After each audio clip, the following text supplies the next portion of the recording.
اگر کوئی مجلس میں جائے، مجلس سنے لیکن ماتم نہ کرے، مجلس سننا بھی حرام ہے، وہ تو جھوٹ بولتے ہیں، وہ تو ذاکر ہیں، مرثیے پڑھ پڑھ کے لوگوں کے عقیدے کو خراب کرتے ہیں، جب سنے گا تو انشاءاللہ پیٹے گا بھی ضرور پھر۔ اور اس سے بڑا اللہ کا کیا عذاب ہو ان حسین کے نام لینے والوں پر۔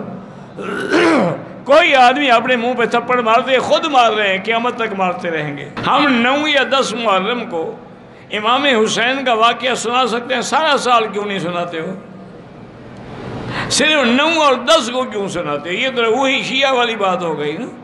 آپ 9 یا 10 کو روزہ رکھیں، کس سے نہ سنائیں۔ لوگ حضرت علی کو مولا کا معنی دوست ہے، مولا کا معنی خدا نہیں ہوتا، مولا کا معنی غلام بھی ہے، مولا کا معنی دوست بھی ہے، مولا کا معنی سردار بھی ہے۔ اگر وہ خدا سمجھ کے کہتے ہیں تو پھر کافر ہیں۔ مولا علی مشکل کشا حاجت روا، پھر تو کافر ہیں۔ حضور نے فرمایا کہ جس نے عاشورہ کو یعنی 10 محرم کو غسل کیا، وہ مرض الموت کے سوا کسی مرض میں مبتلا نہ ہوگا۔ پھر تو شیعہ کوئی بیمار نہ ہوتا نا۔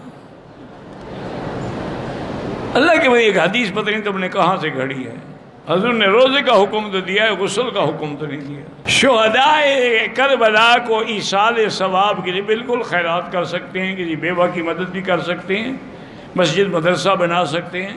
ہاں یہ حدیث بالکل ٹھیک ہے کہ حضرت معاذ سے روایت ہے، آپ نے فرمایا کہ ایک وقت آئے گا تو میرے صحابہ کے بارے میں لوگ جو ہیں ینقصون اصحابی، شان میں گستاخی کریں گے، فلا تجالسوہم، ان کے ساتھ نہ بیٹھا کرو۔